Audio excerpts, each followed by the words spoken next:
it's Alma from the Cat's Pajamas, and since we went digital, I thought I'd show you a couple of cool things that I discovered using ScanNCut Canvas Workspace. All the digis and SVGs can be found at the Cat's Pajamas website, and I'll have the links in the description box below. First up is how to create cutting files from Digistamps. It's a great way to extend your Digistamps and create your own personalized designs that you can use with your Brother ScanNCut. I've gone ahead and opened Canvas Workspace to a new workspace. Now I'll just upload an image by going to the image tracing icon, which is the third icon at the top. That looks like a little leaf going through a scanner. Click on that icon and this dialog box will open. This image tracing feature only works with JPEG, GIF, PNG, or bitmap files, which is perfect for using with the Cat's Pajamas digis. Click the Choose File button and select the image on your computer to upload the file. I'm selecting this image from the Vintage Christmas Digistamp set. Once I have the right file selected, I'll select the Choose for Upload button on the right-hand side. Once it uploads, you have two tracing buttons on the right-hand side. The Outline button only selects the outline of the image, so if your image has interior cutouts, these won't cut out. I'll select Outline and the Preview button at the bottom, and you can see what I mean. If you look closely at the image, you'll see that there's a teal line that goes around the image, and that's your cutting line. But I want to cut out the interior of the 25 and the D in December. So I'm going to choose Color in the Tracing option and click Preview. Now you can see that the cutting line goes around all the areas that are black, including the interior areas. This is what I want. Since I want this to be a cutting file, I don't want a background. So the Remove Background is checked. I'll click OK, and this box opens up. I only want the cutting files, so I'll select No. And here's the file. But if I pull away the shapes, I can see that duplicates to the interior cuts are there. I'm not sure why this happens, so if any of you know, please let me know in the comments. For now, I'll select the 2, the 5, and the D, E, and C, and group them together. And I'll delete the parts that I don't need.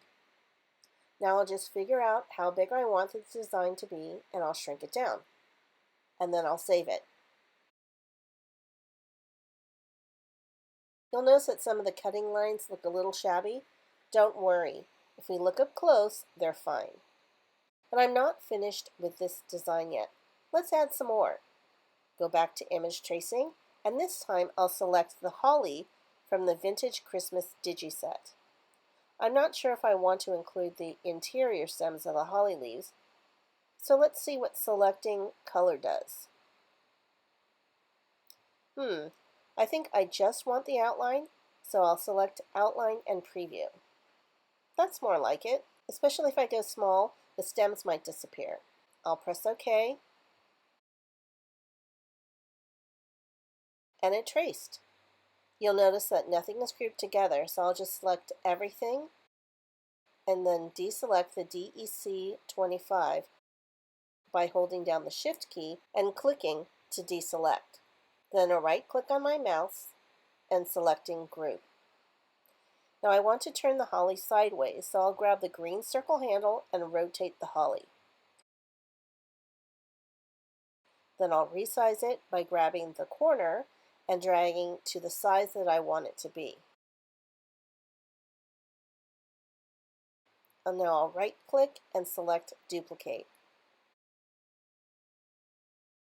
To flip the image, go to the Edit tab at the top, go to the Flip section, and select the icon that flips from the side. I want to incorporate this holly so that it looks like one unit instead of two, so I'm going to do that by first getting rid of the one set of berries right at the end. So I'll right click and select Ungroup. Now it's as easy as selecting each berry and deleting them. After those are gone, select the berries together with the holly, and I'll group them together. Now I'll just slide the holly over, and the top berry is in the way. So I'll select the right holly and ungroup, select the berry and move it up. I think that looks good. Now select all the hollies and berries and group. And I'll adjust the size to go with the December 25th graphic. And I'll group everything together. Save. And now you can download the file for using with your ScanNCut using the Download to PC or ScanNCut transfer. And that's how easy it is to turn your digis into cutting files using Canvas Workspace. Next up, I'll show you how to make single-layer cutting files from multi-layer SVGs. If you've ever purchased a layers SGV, they're easy to stack one layer on top of the next to create seamless die cut for your paper crafts or pages. But if you want to use vinyl to create a mug or a t-shirt, for example, it's better to have a single layer to attach directly to the item. Multi-layers can peel up, especially if they go through the wash or dishwasher. So let's get started.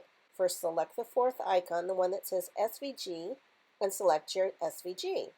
I'm selecting the Santa SVG from the red and black ornament tags. Press the Choose for Upload, and then OK. So we can see everything better, let's select all, group, and make this image bigger.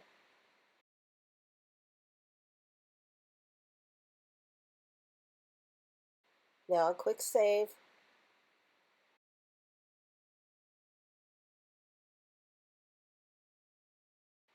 Now that that's done, let's ungroup the Santa gnome. We can take it apart and you can see that the hat parts and the nose are all layered on the bottom gray part. And I want to use this image for an ornament, so I don't need the tag loop. I'll put everyone back into place by clicking undo a couple of times and selecting all and selecting the Edit tab at the top. At the bottom of the box that opens is the Process Overlap section. You're given a couple of options: weld, divide, remove, overlap, and subtract. Remove overlap is the one we want. Now, you may or may not be given this error. Sometimes I'm given this error, sometimes I'm not. But since I'm given this error now, and I don't know what line is overlapping, I'm going to go through it one by one, or rather 2 by 2. Since we want to get rid of all the base that's above the brim, I'm going to select the brim and the base. I can right-click and select Remove Overlap. It'll bring everything to the front, and if I move the brim aside, you can see that the Canvas Workspace has removed the base area under the brim. Now we don't need the base of the hat, so I can select the base, right-click it, and select Divide. That divides the base of the Santa into 2 pieces. Now it's just a matter of deleting the base hat with the loop. Let's send the beard to the back so we can see the rest of the Santa. And let's bring that nose forward. To remove the base layer from below the nose, select the nose and then the beard. Right-click and select Remove Overlap. Let's check it. See how the base area underneath the nose is gone? Looks pretty good. Select the nose and the brim of the hat and remove overlap. Let's do a check. Everything looks good, except there are lines at the top edges of the beard that should not be there. Let's clean them up. Get in real close and make sure that the beard is selected and the Select tool, which is the arrow at the top, and click on the beard again. You'll notice that the points show up on the beard. In addition to that, the Select tool will change and a box will open up underneath it. We can select the line that sticks out of the beard by grabbing the point at the end. By moving just that point, we can see it's connected, and if we delete it by clicking on the Delete Point icon, it gets rid of the sticking out point. Looks good. Now let's do the other side. Select the point on the area that's not supposed to be there, and select the Delete Point icon. Let's put everything back together and see what the finished design looks like. Looks good. Now I'll just save and download.